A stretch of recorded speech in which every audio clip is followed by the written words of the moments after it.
Namaste.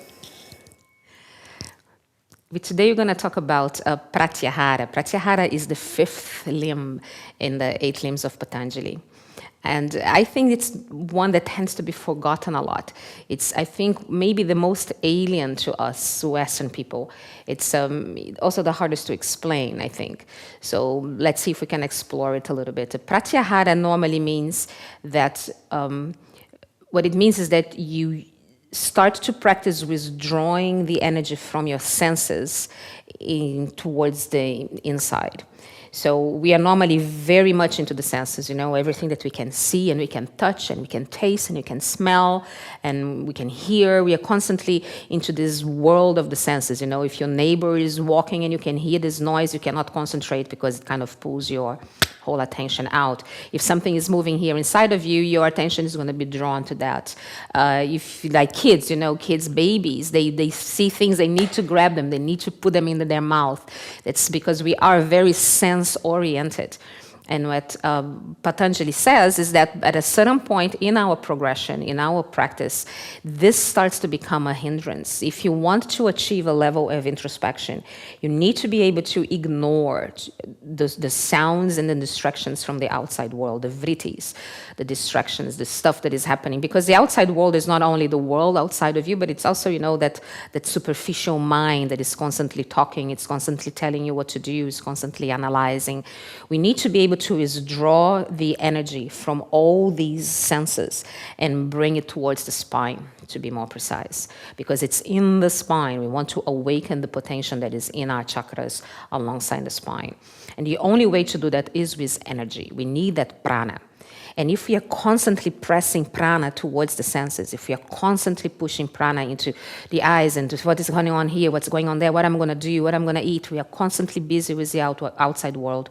We simply don't have, when we sit in meditation, we cannot go in, because our energy keeps on rushing out towards the senses. I think it's the reason why most people find it so hard to meditate. It is really hard, because the direction of the energy is constantly towards the outside. And we need, in the beginning, a huge effort to withdraw the attention within, which means that we need even more energy to be able to do that. I think it's the reason sometimes we fall asleep in meditation. It's the reason sometimes we just kind of, what's the point? My mind is too busy, because the energy is going out. It's like a one-way street. We can only push energy out. We use the energy that we have and push it out into the world. And the question is, can we reverse that? Can we reverse the flow of energy from the outside towards the inside and use this energy to awaken, to enlighten these centers along the spine? That's what Pratyahara is. The traditional way they explain Pratyahara is you have a mudra, a position of the hands, in which you close your eyes and you close your ears and you kind of push your nose together and you close your mouth. Something like that. It's how people used to practice. And you can try that. You can sit in meditation and see if you can actually. You close your ears with your thumbs and you place your index in your eyes and the middle finger is kind of pressing just the upper part of your nose, and you close your mouth here. But I think lots of people practice like that. It's a traditional practice. The way I see it personally, this is more of like a symbol for me. It's a symbol that I am closing the portals of where energy normally tends to leak out. And by doing that, I am inviting that energy to go within. And I actually find, for me, that when I want to practice Pratyahara, it's actually really helpful to have my eyes closed, but I keep my hands just resting on my knees.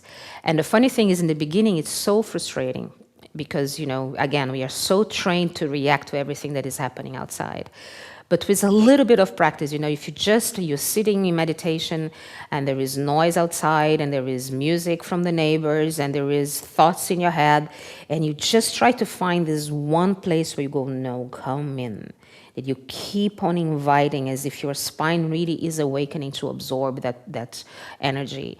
There are many meditation techniques to achieve that, but even with a general meditation, simple meditation practice, I think it's the moment you start to feel, I've had it a couple of times, when garbage collectors arrive outside exactly when I'm sitting to meditation, and I sit anyway, and then within a couple of minutes I don't hear them. I notice afterwards that I didn't hear them leaving. I was not aware, because there is so much happening inside. That's the one thing that you need to remember.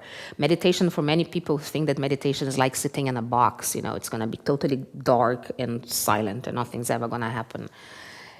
The opposite of that is true. There's so much going on inside, and so much more entertaining and fascinating and beautiful than anything our physical senses could perceive.